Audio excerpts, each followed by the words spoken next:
Okay, and I'm back to drop the puck on some more tabletop hockey. This is Mike Owens Quick Play Pro Hockey Redemption League, and we're going to get right into it, or well, as close as I ever get to that. So I'm probably going to ramble on here for a couple of minutes beforehand. But we have the St. Louis Blues here, the 1981 St. Louis Blues, and yeah, I thought I'd try a bit of a different setup. If I didn't say that right off the top, we'll see how this goes. Please let me know what you think of this. Got a request, actually, a comment, and I thought it would be a good idea to take a look here at the scoring chances for, well, in the game it's going to be 32 or below. So if these dice here, this is the tens and this is the ones, if it comes up 32 or lower, then it will be a scoring chance for one team or the other, and then the following roll will determine which team it is that has that scoring chance. I have some charts here off camera. I should grab my notebook as well. And so I'm going to be keeping score, keeping track of a couple of things here away from the camera. But yeah, this is the 1981 St. Louis Blues up against the 1983 Boston Bruins, who have not yet played in Redemption League hockey action. This is, let's see here, I guess if you're new to this is a league. It's 12 teams spanning a 25-year span, I guess, of time, for lack of a better way of putting it, starting with the 1970 Montreal Canadiens, and you have the 1972 New York Rangers, 1975 Buffalo Sabres, and Los Angeles Kings from that season, and that storied season. And the 1981 St. Louis Blues would be up next. And then from 83, I have the Boston Bruins and Chicago Blackhawks, first and fourth overall that league, respectively. That's in the NHL, respectively that season. And then on to the 1985 Winnipeg Jets, the 86 Washington Capitals, 87 Hartford Whalers, 1992 Vancouver Canucks, and ending with the 1995 Quebec Nordiques. But yes, this is the game is Mike Owens Quick Play Pro Hockey, if I didn't say that off the top either. And I call this the Redemption League because, what's a league, what's a project or whatever without a name. So again, the Bruins making their season debut here, their debut in this league. And the Blues already, they captured a 5-1 win over the 1983 Chicago Blackhawks in their first game this season. And they were on the road when they did that, so... And again, the Bruins here, I guess I'll point out specifically in case this isn't the most visible on camera, 31 to 63, they have a scoring chance. For the Blues, it's 11 to 26 and or 64 to 66, or I should say and 64 to 66, scoring chance and or as a nervous habit. And again, though, these chances will not be arrived at either way unless we get a 32 or below. And we also advance time. Anyway, if you think this game looks like fun at all, I'd say this is a lot more fun than it looks. This is, I like to say, the Tetris of tabletop hockey games. And let's get right to it here because we're already about 3 minutes in. So here off the top, we have a 51. We don't advance any time for this. And we have a 61. We don't advance any time for that either. We have a 66, so 3 minutes off the clock. And 66 means no scoring chance for either side. Now we get a 26, so we will get a chance here in the 6th minute. Here in the 6th minute, the chance is going to go 23. That's going to go actually St. Louis's way. And St. Louis here with a 1 and a 6, a 7, that's no good. So we play on here. We're 6 minutes into the game already. 54, that's no chance. We advance 2 minutes further. And 15, that's going to be 3 more. And here in the 11th minute, a scoring chance for someone else. 11, that's going to be St. Louis once again. St. Louis here, hot on the road. But with a 2, they won't be able to score because, of course, after the scoring chance roll, it's 2 to 12, not 11 to 66. So we roll forward here 36. We're up to the 14th minute of the first period. And no chance either way. We advance another minute because 42 means no chance for either team. Another 42 means no chance for either team. I should actually shake these a little before I put them in the tower. 23, we will get a chance here in the 18th minute. And I'll try to drop them dramatically. 16, that's going to be a chance for the Blues. And with a 4 and a 5, St. Louis doesn't score. So scoreless first period here so far. And we have a 65. We're going to go into the first minute of the second period. There you have it. Time rolls right over into the second in this one. And hopefully that's positioned okay. So in the first minute of the second period, no chance here either for either side. And hold on. Of course, the teams aren't going to score if I don't have the scoreboard ready for them. So hopefully that isn't too intrusive. Of course, I will have to move that to check for goals and for goals, not for assists. But actually, yes, for the names for assists. But we play on. So 53. What did I say? 1 minute and then a 53. So I'm going to advance 2 more minutes here. So no chance. Either way, we have a 43 roll. That's going to be 2 more minutes advanced. Still scoreless here, 5 minutes into the second period. 65, so 3 more minutes come off the clock here. Still no score in the second period. And a 35, so we're halfway through the game now, and this is scoreless. What is going on here? This came out the back of 5-25. I mean, with it starting with the 2, you're going to have a scoring chance anyway here for one team or the other. So we're going to roll again. That's a 24. 24 is going to be once again in St. Louis's range. Boston hasn't had a scoring chance yet all game. Sorry, I smudged the Y there with the tower. So St. Louis this time with a 4 and a 6. That's a 10. And that means that St. Louis is going to score. They're going to go on the board first. I don't know why I keep insisting on showing this every video, but, just to legitimize, I guess, that St. Louis does get the first goal here in this game. So it's going to be the Blues going up 1-0. And we're going to do some additional rolls here to see who was actually involved on the goal. So let's see. That's going to be 566. 566 for St. Louis. That's going to be Tony Curry. And actually, I want to write that down. St. Louis here, 566 here in the second period. 566. And roll to see how many assists.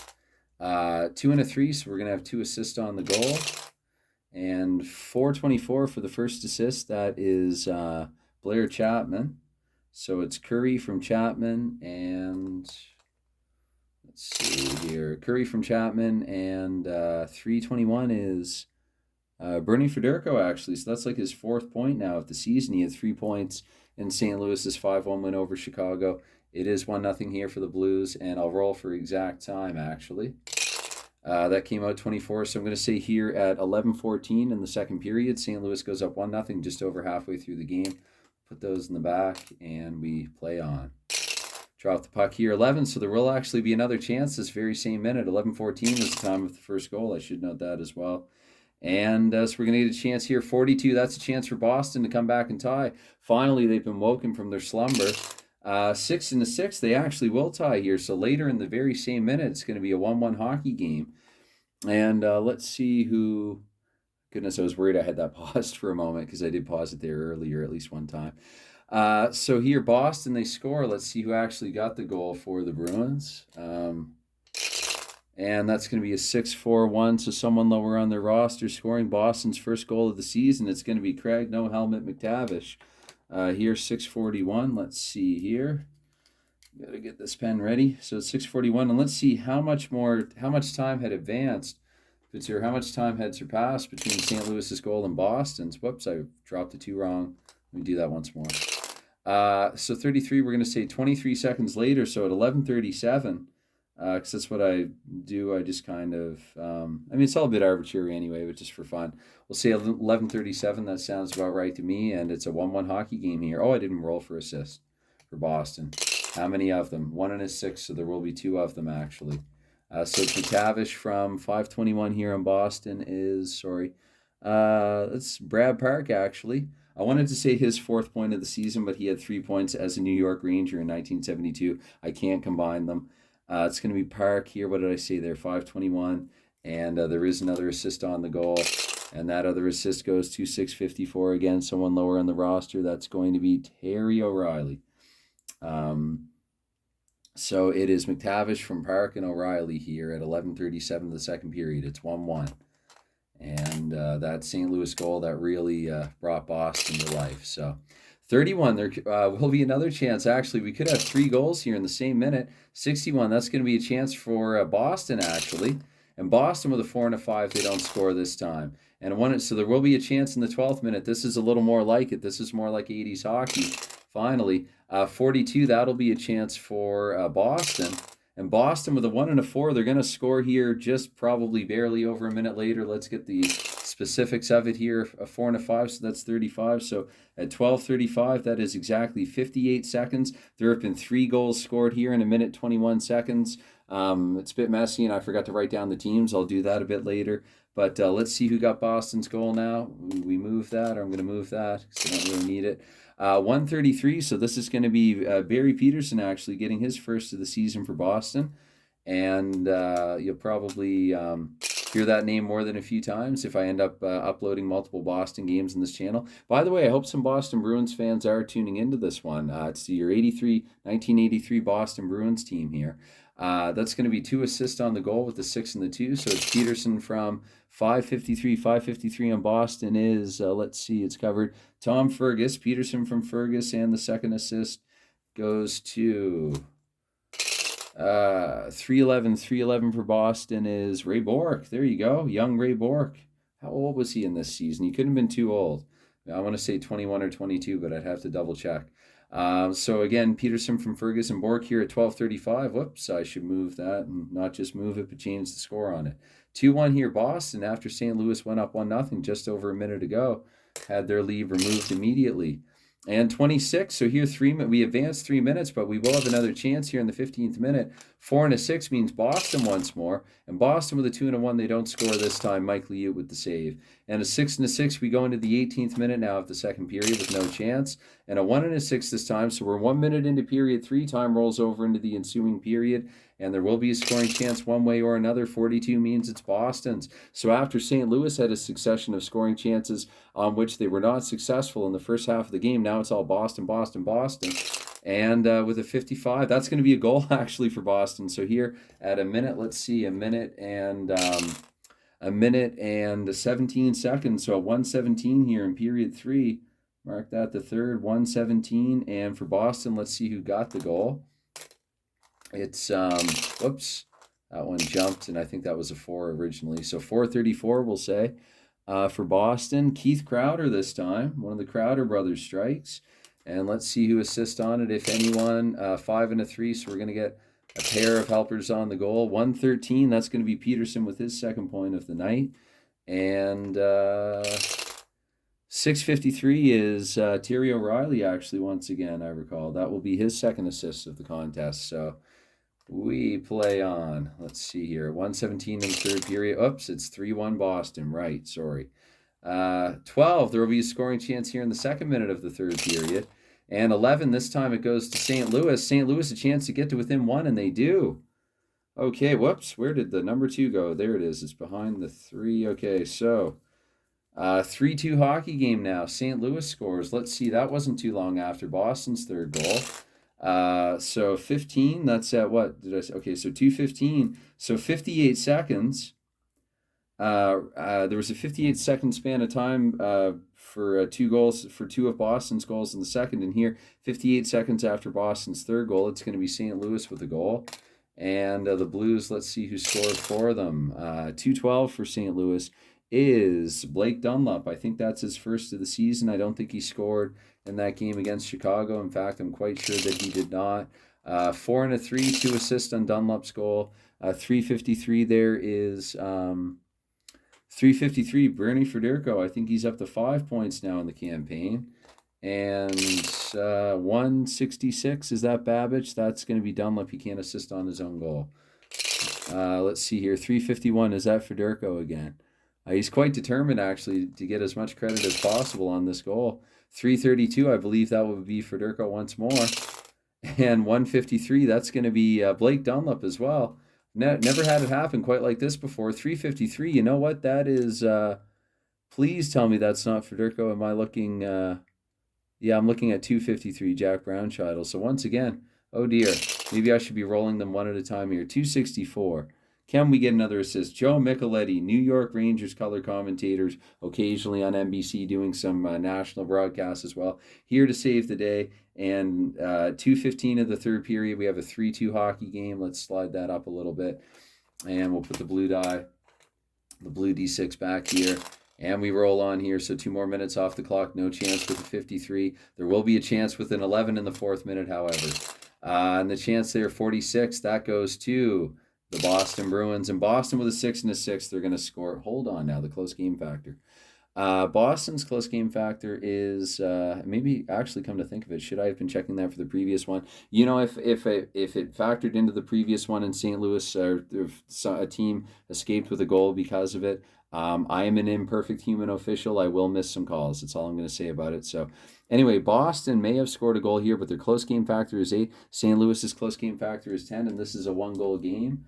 So I believe it tied a 1-goal game. I don't think it matters which team is up 3-2. Michael Owens, if you see this, pretty please chime in on it. I'm just going to roll here. I'm going to say the difference of 2. So Boston will, let's see, how would I do this? Yeah, the goal will revert to the save. If Boston, if they are, let's see, they're going to have to roll above a 43 actually for this to be a goal. So we get some drama here. In period 3, we could say St. Louis is challenging the goal, but it wasn't done much in that era. And with the 31, that's actually not going to count. So Boston does not get on the board here in the third period. It's a 3-2 game, and we play on. 16, that's going to be 7 minutes and a scoring chance here. Whoops, and that was a jumper. 42. I mean, in the 40s, it was going to be all Boston anyway. So, and a 4 and a 3, Boston does not score here. 4 and a 3 once again, so 2 more minutes off the clock. And with a 61, we're going to stay here in the 9th minute of the third period. Still a 3-2 hockey game. 2 and a 5, so now we're 12 minutes in. There will be a scoring chance in the 12th minute. 5 and a 5, that's going to be a chance for Boston. And a 44 here, that's going to, okay, I don't think it matters actually in the 8. Actually, no, it does. Yeah, because of the asterisk. Once again, I'm going to have to check a close game factor. Boston, of course, their close game factor is 8. St. Louis is 10. So Boston needs to roll greater than a 43 here. Above 43 in order for this to count for them. And it comes out 16. So once again, Boston deprived of a goal. St. Louis getting kind of lucky here, although they are still down by 1. 35, so no chance. 3 more minutes have gone by. 5 minutes to go here in the game. 32, there will be a chance in the 16th minute. And 14, that means it's going to be St. Louis's chance. A chance here to tie the game 6 and 3. They will not. No save with an asterisk there. So can't pull the goalie yet. 24, 2 more minutes come off the clock. There will be a chance in this minute. 33 means it is Boston's chance. And with a 5 and a 5, that one is not going to matter. Finally, Boston does score a goal proper here. So they go up by a pair, adding a little insurance when St. Louis, at a very inconvenient time, I guess, for St. Louis here. It's 4-2 Boston. And let's see, we got Boston's 4th goal. 2:15, that is Rick Middleton getting Boston's 4th goal here. That is his first of the season. And let's see, that would be 52. So here at 18:52 of the third period with 1 minute and 8 seconds to go, I did say 2-1-5 there for Middleton's goal. Roll for assist. It will be 1 or 2 or 0. It's going to be 2 once again. A lot of helpers in this game. A lot of helpers handed out. 6:43 for Boston. That's not O'Reilly, but it's not far off from him. That's Captain Wayne Cashman, actually. So it will be Middleton from Cashman here late. And who else helped out on it? 2:41 is Mike Krushelnyski. So it is Middleton from Cashman and Krushelnyski with just over a minute left in the hockey game. And St. Louis, they're down by 2 now, so we're going to advance 3. So there you have it. Final score in this one is 4-2 Boston over St. Louis. Boston successful in their season debut, and St. Louis will be handed their first loss of the campaign. Anyway, that's probably enough out of me for the time being. Thank you at any time that you've given to this one, and anything like commenting, liking, subscribing, clicking the notification bell. While it's never expected, it is always appreciated. And once again, I'll reiterate definitely more than enough out of me for the time being. So bye for now.